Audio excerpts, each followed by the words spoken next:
Anong karapatan mong maging ina, babae? Kawawa ang mga bata kung magiging katulad mo.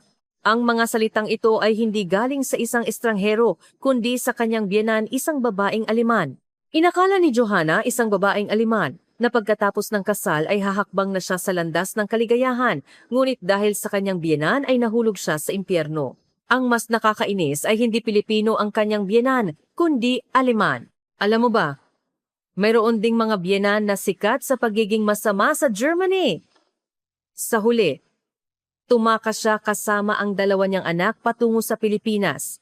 Bakit sa Pilipinas pa? Ito ay isang kwentong nakakasakit ng puso at nakakagulat. Ngayon, pakinggan natin kung paano natagpuan ng isang babaeng Aleman ang pag-asa ng muling pagsilang sa Pilipinas. Magandang araw sa inyong lahat, ako si Johanna. Ngayon, ako ay isang Pilipino, ngunit ako ay ipinanganak at lumaki sa isang maliit na bayan malapit sa Frankfurt, Germany. Bago ko simulan ang aking kwento, may gusto akong sabihin sa inyo. Nag-major ako sa psikolohiya noong kolehiyo. Pinag-aralan ko ang kalooban ng tao at kung paano pagalingin ang nasugatan na kaluluwa. Ngunit ang nakakalungkot ay hindi ko nagawang gamutin ang sarili ko. Sa edad na 26, nakilala ko si Thomas. Siya ay isang matalinong nagtapos sa architecture mula sa isang prestihiyosong unibersidad sa Southern Germany. Maganda ang kanyang pag-uugali at sinabi niyang mahal niya ako. Sa panahon ng aming dating, mukha siyang perpektong lalaki. Ngunit nang magsimula kaming maghanda para sa kasal, doon ko lang nakita ng totoo ang kanyang ina, si Ingeborg. Johanna, saan mo nga pala sinabi na galing ang bayan mo? Sa lugar na iyon. Narinig kong medyo tamad daw ang mga tao doon. Ang unang pahayag na binitiwan niya sa aming unang pagkikita ay ang pambungad na musika sa paparating na impyerno. Dahil nag-aral ako ng psikolohiya, agad kong napansin na ang sinabi niya ay tipikal na gatekeeping at labis na hindi makatwiran. Ngunit si Thomas ay nagkomento lamang, ang nanay ko ay medyo prangka talaga, pero wala siyang masamang intensyon at hinayaan na lang iyon. Noong araw ng kasal, bumulong ang biyenan ko sa harap ng aking mga magulang. Sana nakuha namin ang manugang na mas karapat-dapat sa aming pamilya. Sa sandaling iyon, nanigas ako. Ngunit ang kasal ay natapos na sa harap ng maraming bisita at wala akong nagawa kundi ang ngumiti at magtiis. Pagbalik mula sa aming honeymoon, nagsimula ang totoong bangungot. Dahil sa pagpapalawak ng negosyo ni Thomas, lalo siyang naging abala. Ako ay inayos na manirahan sa bahay na katabi lamang ng bahay ng aking biyenan. Araw-araw, dumadalaw ang biyenan ko nang walang paunang abiso. Hindi ganyan maglinis ng bahay. Ang luto mo ay napakapangit. Ganyan ba ang kakainin ng anak ko? Isang himala na nakapasok ka sa aming pamilya, galing sa isang pamilya na walang class. Sa aking kaalaman sa psikolohiya, malinaw kong alam na ito ay tipikal na gaslighting, isang uri ng emosyonal na pang-aabuso. Ngunit ang malamang ito ay isang bagay, at ang makatakas ay isa pa. Hindi ako independent sa pananalapi at palaging kakampi ni Thomas ang kanyang ina. Noong 2nd taon ng aming kasal, ipinagbubuntis ko ang aming unang anak, si Amy. Tiningnan ng biyenan ko ang tiyan ko at malamig na sinabi, "Nagdududa ako kung magiging karapat-dapat kang ina. Sa mababang antas ng edukasyon sa pamilya mo, sigurado akong hindi mo alam kung paano magpalaki ng bata." Umiyak ako ng mahigit 1 oras sa banyo noong araw na iyon. Nag-aral ako ng psikolohiya ngunit hindi ko kayang ayusin ang sarili kong emosyon. Nang magkaroon ako ng postpartum depression pagkatapos manganak, nagbiro ang biyenan ko, iyan ang patunay na mahina ang iyong espiritu. Si Thomas ay abala sa kanyang kumpanya at ako ay mag-isang nag-aalaga sa bata. Isang araw sinabi niya, hindi mo magawang maging isang mabuting ina. Ano ang ginagawa mo? Ang bata ay umiiyak dahil sa iyo. Kawawa ang mga batang lumaki sa ilalim ng isang inang walang kakayahan. Sa araw-araw na mga masasamang salita na parang lason, unti-unti akong nawala ng sarili. Pagkaraan ng 3 taon, ipinanganak ang aming pangalawang anak, si Lucas. Lalo akong nahirapan sa pagpapalaki ng 2 bata at lalo namang tumindi ang panghihimasok ng biyenan ko. Hindi ka maaaring maging responsable sa pag-aaral ng bata. Ako mismo ang magtuturo sa kanila. Pinigilan pa niya ako na basahan ng kwento ang mga bata. Gabi-gabi tinitingnan ko ang labas ng bintana at naiisip ko, pwede ba akong tumakas dito? Ngunit hindi ko alam kung saan pupunta at kung paano mabuhay. Lahat ay malabo. Ang kaalaman ko sa psikolohiya ay nakatulong sa akin na ma-diagnose ang aking sitwasyon, ngunit hindi nagbigay ng solusyon. Isang araw noong 8 taon ng aming kasal, si Amy ay 9 gulang at si Lucas ay 6 gulang. Naghahanda ako ng hapunan para sa mga bata sa kusina nang biglang pumasok ang biyenan ko, tumingin sa pagkain na ginagawa ko at ngumisi. Ano yan? Iyan ba ang ipapakain mo sa aking mga apo? Gaya ng dati, gusto kong magtiis, ngunit kakaiba ang araw na iyon. Tinawag ng biyenan ko sina Amy at Lucas at sa harap ko sinabi niya, "Mga bata, ang inyong ina ay hindi galing sa isang magandang pamilya, kaya kahit ang simpleng bagay na ito ay hindi niya magawa ng maayos." Sa sandaling iyon, umiyak si Amy at si Lucas ay tumingin sa akin ng may takot. Noon ko lang napagtanto na ang aking mga anak ay nasasaktan din sa ganitong toxic na kapaligiran. Biyenan, huwag ninyong sabihin iyan sa harap ng mga bata. Sa unang pagkakataon, nagprotesta ako.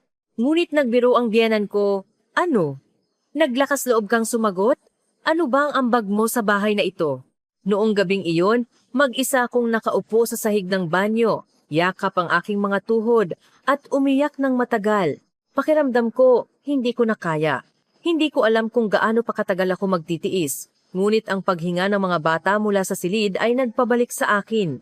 Kinabukasan, sinabi ni Thomas sa akin, "Johanna, ipinadala ako ng kumpanya sa Manila branch. Kailangan kong pumunta sa Pilipinas, mga 1.5 hanggang 2 taon.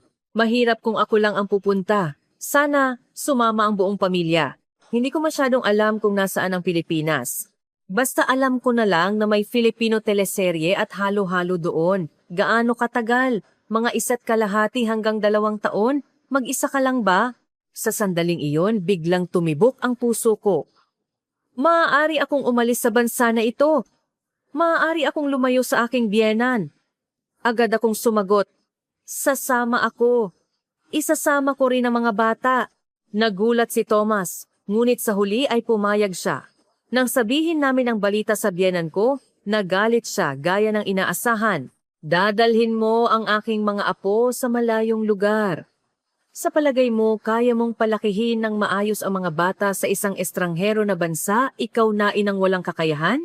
Ngunit nagpasya na ako. Kahit saan pa, basta hindi Germany, basta walang biyenan. Isang araw bago umalis, tinawag ako ng biyenan ko sa huling pagkakataon. "Johanna, alagaan mo ang aking mga apo. Kung may mangyari sa kanila, hindi kita palalampasin." Yumuko ako, walang sinabi, at sumakay sa eroplano. Sa 2 oras na paglipad, tiningnan ko ang bintana at nagdasal. "Bigyan mo ako ng bagong pagkakataon, Pilipinas." Nang dumating kami sa Ninoy Aquino International Airport, sa unang pagkakataon, nakahinga ako ng maluwag. Mas malaki at mas malinis ang paliparan kaysa sa inaasahan ko. Lahat ng karatula ay may Ingles at maayos. Ang mga tao ay gumagalaw ng maayos. "Mama, ang cool dito," sabi ni Amy, nagniningning ang mga mata. Si Lucas naman ay nagtataka sa mga dekorasyon na nakita niya sa paliparan. Nang dumating kami sa Makati na apartment na inihanda ng kumpanya, nagulat ako ulit. Ang apartment complex ay may playground, convenience store at maliit na supermarket. At ang pinakanakakagulat, kahit lagpas 10 PM, may mga tao pa rin naglalakad ng malaya sa kalye. Sa Germany, mapanganib para sa isang babae na maglakad mag-isa sa gabi. Ngunit iba rito, may mga CCTV sa lahat ng dako. At ang mga ilaw ng convenience store ay nagpapaliwanag sa mga kalye. Dito ay ligtas. Bulong ko sa sarili ko. Noong gabing iyon, sa unang pagkakataon sa loob ng 8 taon, nakatulog ako ng mapayapa. Isang lugar na walang boses ng biyenan ko. Isang lugar kung saan ako makakahinga. Iyan ang Pilipinas para sa akin. Ilang araw pagkatapos magsimula ang buhay sa Pilipinas, ginigising ko ang sarili ko araw-araw upang kumpirmahin na hindi ito panaginip. Hindi ko naririnig ang boses ng biyenan ko. Walang nagmamaliit o nang aabuso sa akin. Dahil lamang sa katotohanan ito, nagsimulang gumaling ang puso ko, unti-unti. Pagkatapos kong ipasok sina Amy at Lucas sa international school, nagkaroon ako ng oras para sa sarili ko sa unang pagkakataon. Isang bagay na hindi ko maiisip sa Germany. Isang araw, nakita ko ang anunsyo ng klase ng Tagalog para sa mga dayuhan sa community center ng apartment complex. Agad akong nagpatala. Sa unang klase, sinabi ng guro sa akin, "Miss Johanna, ang ganda ng pronunciation mo. Ang galing mong mag-aral." Nang marinig ko iyon, hindi ko napigilan ang aking sarili at umiyak. Sa loob ng 8 taon sa Germany, Wala akong narinig na papuri. Palaging sinasabi ng biyenan ko, hindi mo kaya, hindi ka sapat. Ngunit iba sa Pilipinas. Kapag namimili ako sa supermarket at may kasama akong mga bata, kusa akong tinutulungan ng sales clerk sa pagtulak ng cart. Kapag kasama ko ang mga bata sa LRT, MRT, may nagpaparating. Ayos ka lang ma'am, dito ka umupo. Kahit maliliit na kabaitan lang iyon, malaking bagay sa akin. Sa Pilipinas sa unang pagkakataon naramdaman ko na ako ay isang tao na ginagalang. Isang araw umuwi si Amy mula sa paaralan at sinabi, Mama, nakipaglaro ako sa mga kaibigan ko sa playground ngayon. Napakabait nilang lahat. Hindi nakakatakot ang mga bata rito tulad ni Lola. Sa sandaling narinig ko iyon, sumikip ang dibdib ko.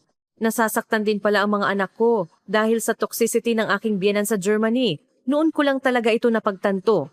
Pagkaraan ng isang buwan, patuloy akong namangha sa kaginhawaan ng Pilipinas. Ang mga appointment sa ospital ay madaling makuha. Kahit sa araw mismo, maraming drugstore sa lahat ng dako. Sa Germany, kailangan mong maghintay ng ilang linggo para sa appointment sa doktor. Ngunit dito, kung may lagnat ang bata, maaari ka agad pumunta sa pediatrician. Ang ganda talaga ng bansa na ito. Palagi ako nagbubuntong hininga.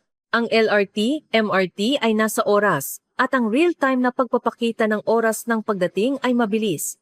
Lahat ay mabilis na gumagalaw. Ngunit ang kakaiba ay hindi ito nagdudulot ng kaba. Sa halip, pakiramdam ko ay sumusulong ang aking buhay. At ang pinakamahalaga, nakakuha ako ng counseling sa Pilipinas. Mayroon ding counseling sa Germany, ngunit nag-aatubili ako dahil sa matagal na paghihintay. Ngunit sa Pilipinas mayroong serbisyo ng English counseling para sa mga dayuhan at mabilis ang appointment. Miss Johanna, napakahirap ng pinagdaanan mo. Maingat na pinakinggan ng counselor ang aking kwento at sa unang pagkakataon sinabi niya sa akin, wala kang ginawang masama, may karapatan ka ring alagaan.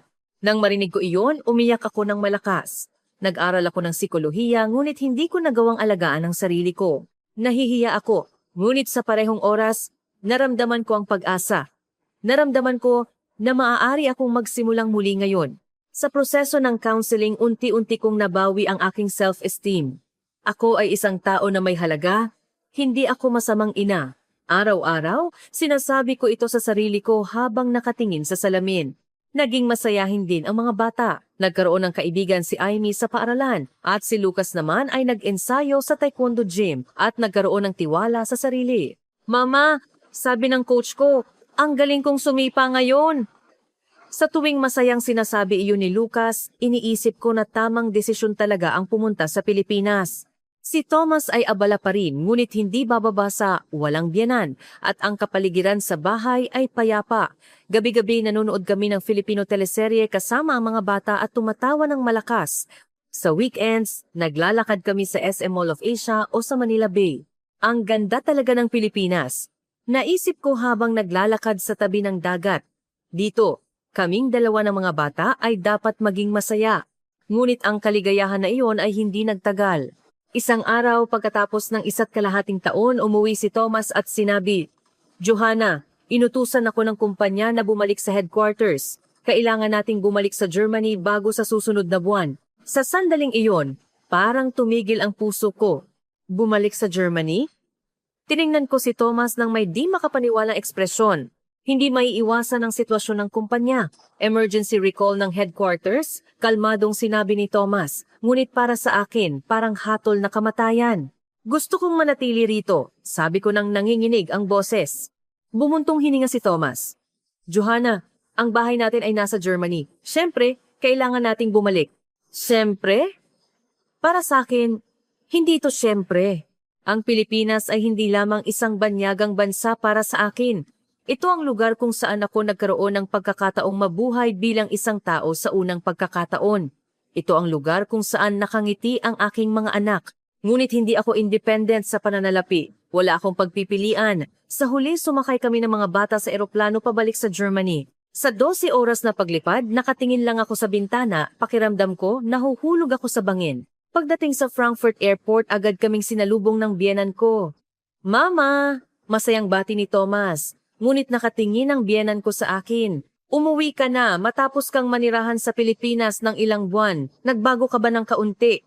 Hindi ka naman magbabago siguro? Ang unang salita ay isang pang-aabuso. Hindi ako makahinga. Magsisimula na naman itong impyerno. Pag-uwi, mas madalas na dumalaw ang biyenan ko. Ano ito? May nakakatawang kaugalian ka bang natutunan sa Pilipinas? Ang pag-aaral ng bata ay magulo pa rin. Gaya ng inaasahan, hindi ko ito maipagkakatiwala sa iyo. Sa araw-araw na pang-aabuso na parang lason, nagsimula akong magdusa muli. Ngunit iba na ngayon. Ang counseling na natanggap ko sa Pilipinas at ang paggalang na naramdaman ko roon ay sumusuporta sa akin. Bienan, wag ninyong sabihin iyan sa harap ng mga bata, sabi ko ng may katatagan. Nagagalit ang bienan ko. Naglakas loob kang sumagot?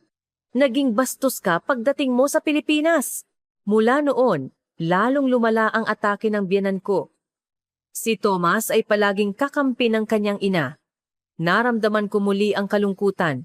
Isang gabi, nasa banyo ako at nagkaroon ng matinding ideya. Sa halip na mabuhay ng ganito. Noon, narinig ko ang boses ni Amy sa labas ng pinto. Mama, ayos ka lang ba? Nagmadali akong buksan ng pinto. Si Amy, luhaan, ay yumakap sa akin. Mama, natatakot ako kay Lola. Palagi niyang sinasabi ang masasamang bagay tungkol sa iyo. Noon din, lumabas si Lucas mula sa silid. Mama, pwede ba tayong bumalik sa Pilipinas? Gusto ko doon. Niyakap ko ng mahigpit ang dalawang anak ko at nagdesisyon, kailangan na itong matapos ngayon. Kinabukasan habang inaayos ko ang silid ni Amy, aksidente kong nakita ang isang notebook. Sa harap nito, nakasulat sa Filipino ang aking diary. Ito ang diary ni Amy na natuto ng kaunting Filipino sa Pilipinas. Dahil sa kuryosidad, binuksan ko ito at nagulat ako sa nilalaman. Magkahalong Filipino at Aleman ang mga pangungusap, ngunit malinaw ang mensahe. Sabi ni Lola, masamang tao si Mama pero hindi si Mama. Nagalit na naman si Lola kay Mama ngayon. Natatakot ako. Masaya kami sa Pilipinas. Umiyak ako habang binabasa ang diary na iyon. Ang aking mga anak ay nasasaktan din ng ganito at namimiss nila ang kaligayahan sa Pilipinas. Hindi ko na ito kaya. Noong gabing iyon, sinabi ko kay Thomas, gusto kong maghiwalay. Nagulat si Thomas. Ano? Ano ang bigla-bigla mong sinasabi? Hindi ito bigla. Nagtiis ako ng 8 taon. Ngayon, hindi ko na kaya. Nanginginig ang boses ko, ngunit matatag ang aking desisyon. Hindi ko na kayang tiisin ang pang-aabuso ng iyong ina, at hindi mo ako kailanman pinrotektahan. Ngumisi si Thomas, pang-aabuso? Masyado kang nag-exaggerate, ang nanay ko ay prangka lang. Hindi iyon prangka. Iyon ay pang-aabuso. Nag-aral ako ng psikolohiya. Malinaw kong alam na ito ay gaslighting, emosyonal na karahasan, sigaw ko. Nag-aalala si Thomas. Johanna, kumalma ka. Sa palagay mo, kaya mong palakihin ang mga bata ng mag-isa?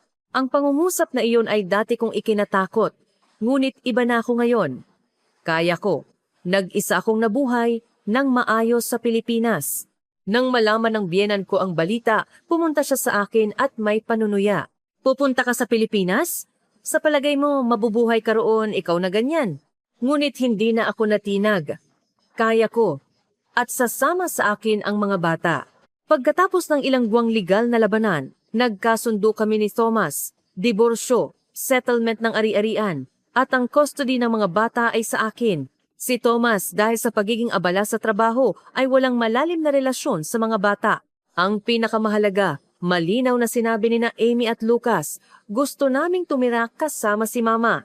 Ito ang sinabi ng mga bata sa hukom. Nang makumpirma ang diborsyo, ang huling sinabi ni Thomas, bahala ka, bumalik ka rito kapag nahirapan ka. Ngunit nagdesisyon ako na hindi na ako babalik kailanman. Nang mag-book ako ng tiket sa eroplano patungo sa Pilipinas. Sa unang pagkakataon, naramdaman ko ang tunay na kalayaan. Sa wakas, mabubuhay na ako ng sarili kong buhay. Nang dumating kami ulit sa Naiya, umiyak kaming magkasama ng mga bata. Sina Amy at Lucas ay luha ng kaligayahan at ako ay luha ng kapayapaan. Mama, pwede na ba talaga tayong tumira rito ng permanente?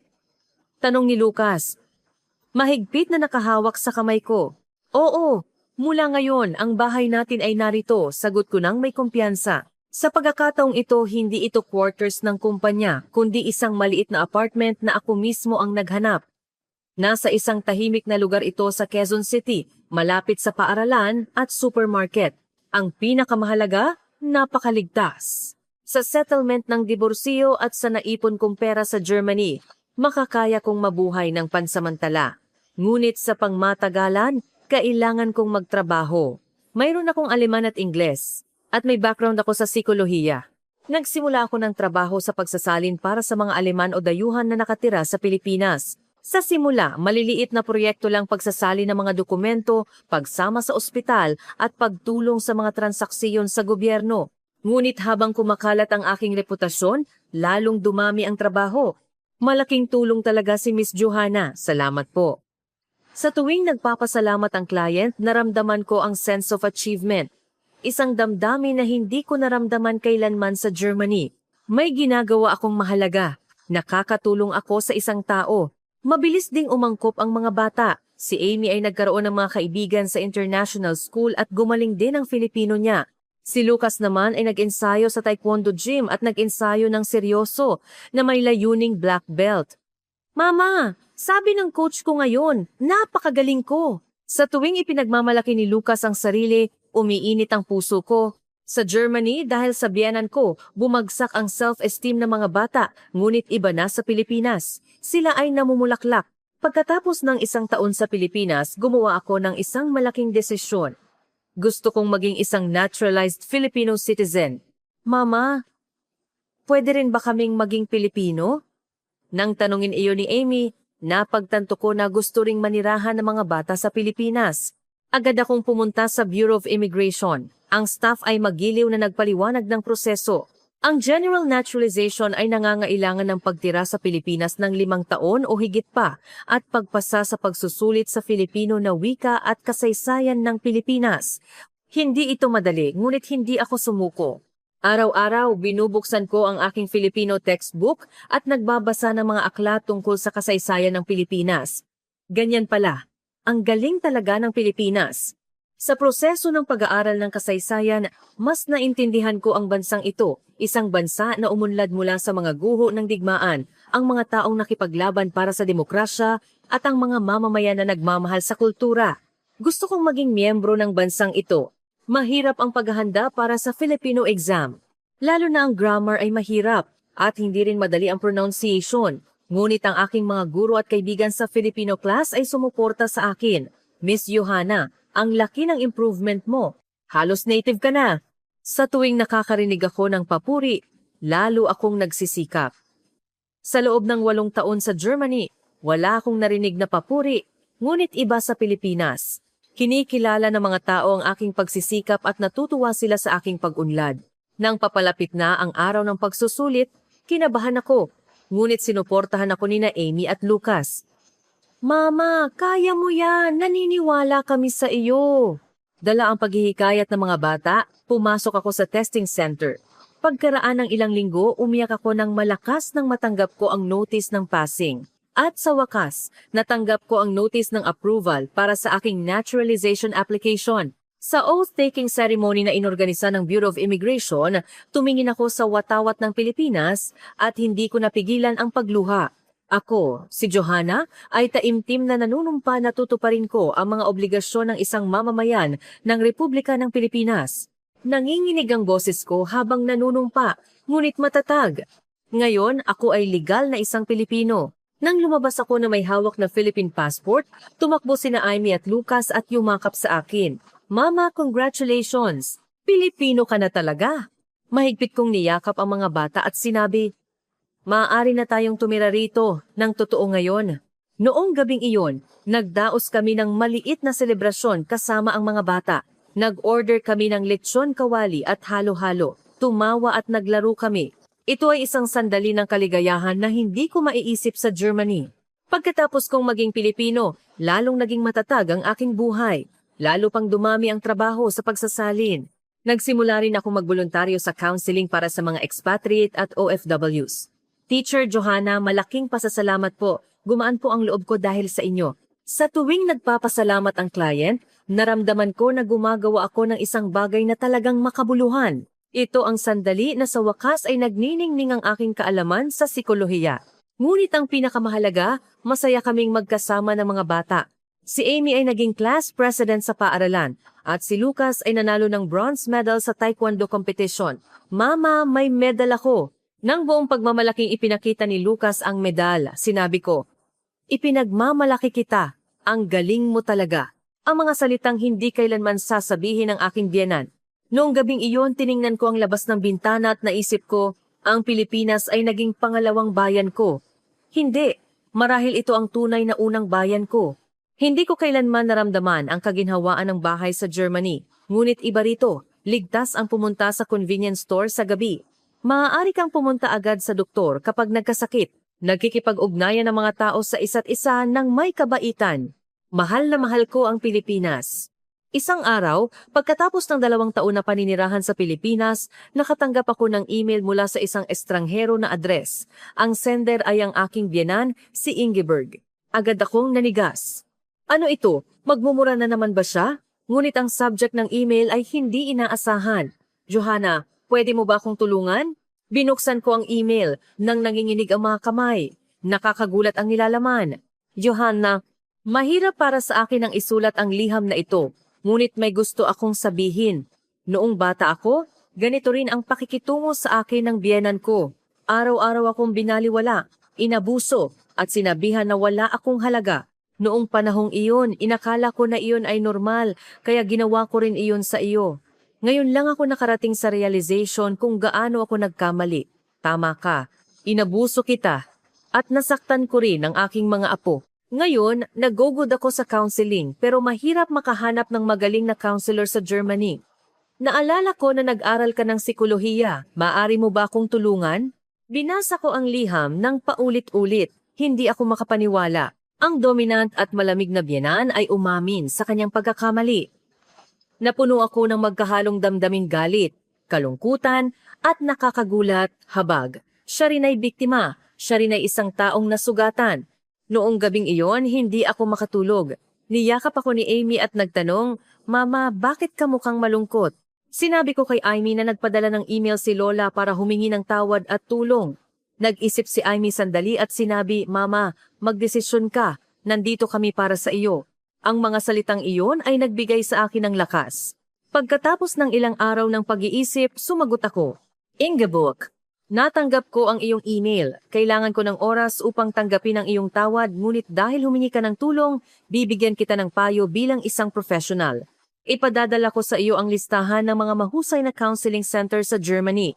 Tandaan, ang trauma ng pamilya ay maaaring ipasa sa mga henerasyon. Kung ayaw mong ipasa ang sakit na natanggap mo sa susunod na henerasyon, kailangan mong magpagaling. Pagkatapos kong ipadala ang email, naramdaman ko ang kakaibang kapayapaan. Hindi na ako nagagalit sa aking biyenan. Hindi ko pa siya napapatawad, ngunit naiintindihan ko na siya. At ang pinakamahalaga, malaya na ako. Ang mga salita ng biyenan ko ay hindi na nakatali sa akin. Pagkaraan ng ilang linggo, nagpadala ng maikling sagot ang biyenan ko. Salamat. Nakipag-ugnayan ako sa counseling center na sinabi mo. Ikaw ay isang matatag na babae. Ipinagkakatiwala ko sa iyo sina Amy at Lucas. Nang matapos kong basahin, tahimik akong ngumiti. Ngayon, tapos na talaga ang bangungot na iyon. Patuloy ang paglipas ng panahon, lalo pang naging matatag ang aming buhay sa Pilipinas. Nagtayo ako ng maliit na counseling center para sa mga dayuhan. Nang isabit ko ang karatula na sentro ng pagsasanay ni Johanna, naramdaman ko ang pagmamalaki. Ito ay isang bagay na hindi ko maiisip sa Germany. Nagtatayo ako ng sarili kong negosyo. Isinasabit ko ang sarili kong pangalan at nabubuhay ako sa sarili kong lakas. Si Amy ay naging high school student at naghahanda na pumasok sa universidad sa Pilipinas. Mama, gusto kong mag-aral ng psychology sa UPO Ateneo. Gusto kong tumulong sa mga tao. Tulad mo, umiyak ako dahil sa sinabi ng anak ko. Ang sakit na naranasan ko ay naging pangarap ng aking anak.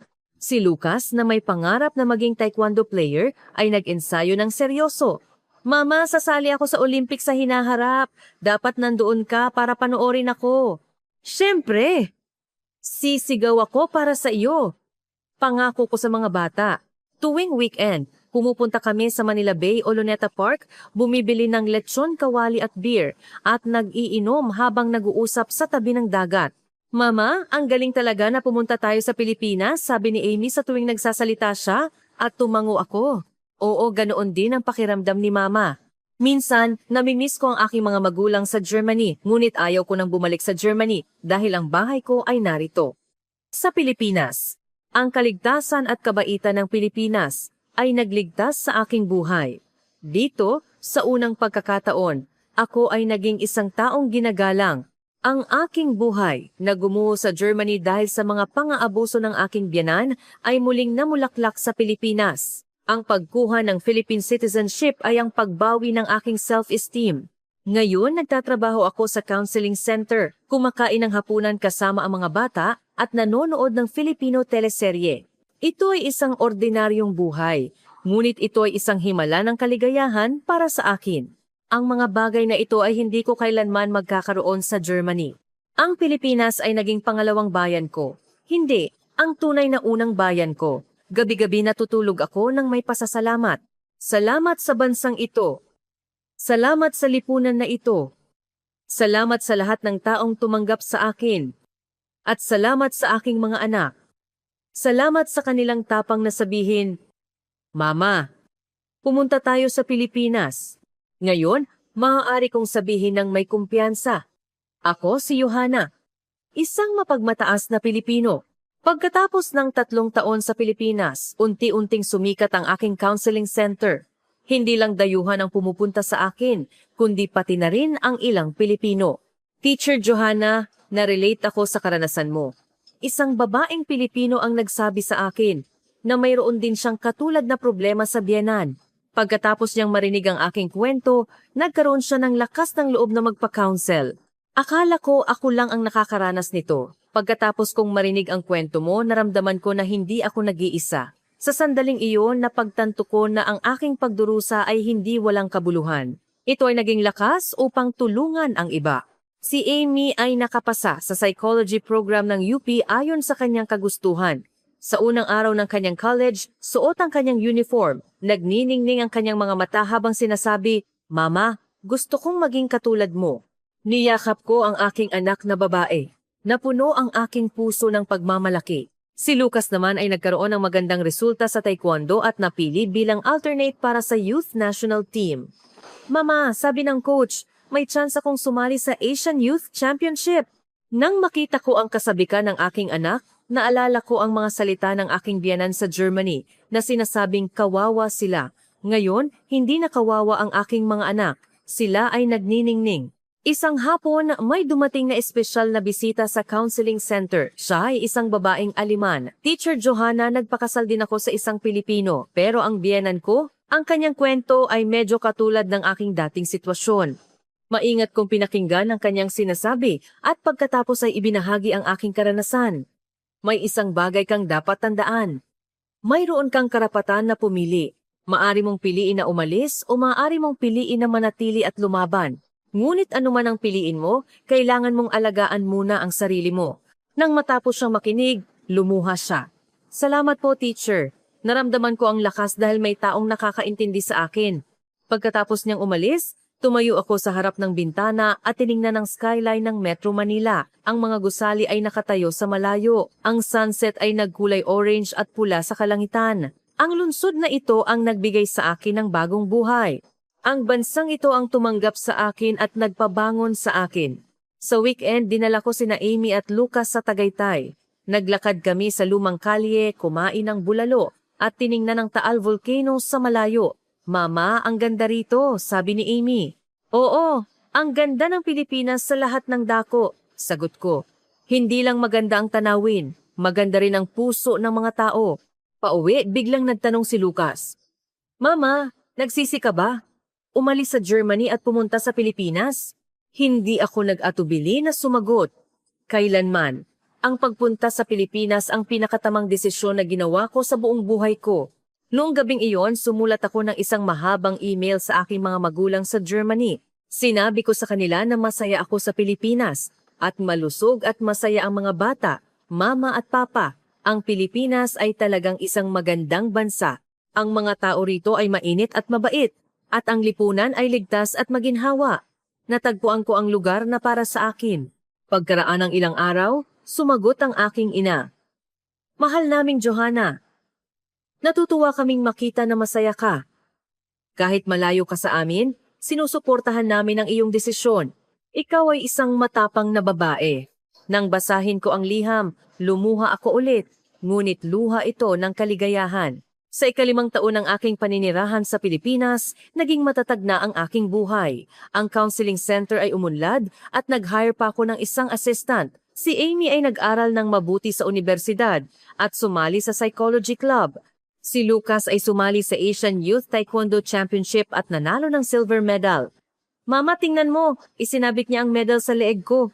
At nagpicture kaming magkasama. Ang picture na iyon ay inilagay ko sa pinaka-nakikita na lugar sa counseling center para ipaalala sa akin at sa mga client na dumadalaw na ang pagbabago ay posible at ang kaligayahan ay maaaring hanapin. Isang hapon, nakatanggap ako ng hindi inaasahang tawag. Si Thomas. Halos hindi kami nag-uusap simula nang maghiwalay kami, nagte-text lang paminsan-minsan tungkol sa mga bata. Johanna, may gusto akong sabihin sa iyo, sabi niya, tila pagod ang boses. Pumanaw na ang nanay ko. Nagulat ako. Kailan? Noong nakaraang linggo. Heart attack? Biglaan. Hindi ko alam kung ano ang sasabihin. Ang taong labis na nagpahirap sa akin ay umalis na lang. Tapos na ang libing. May iniwan siyang liham para sa iyo. Pagkaraan ng ilang araw, nakatanggap ako ng liham mula kay Thomas. Sulat kamay ito ni Ingeborg. Johanna, kung nabasa mo ang liham na ito, ibig sabihin, wala na ako. Gusto kong humingi ng tawad ulit. Nasaktan kita, at nasaktan ko ang aking mga apo. Napakatagal bago ko na-realize na inulit ko lang ang ginawa ng biyenan ko sa akin. Ngunit iba ka. Binasag mo ang cycle. Ikaw ay isang matapang at matatag na babae. Pakialagaan sina Amy at Lucas. Napakaswerte nila na ikaw ang kanilang ina. Nang matapos kong basahin ang liham, tahimik akong umiyak.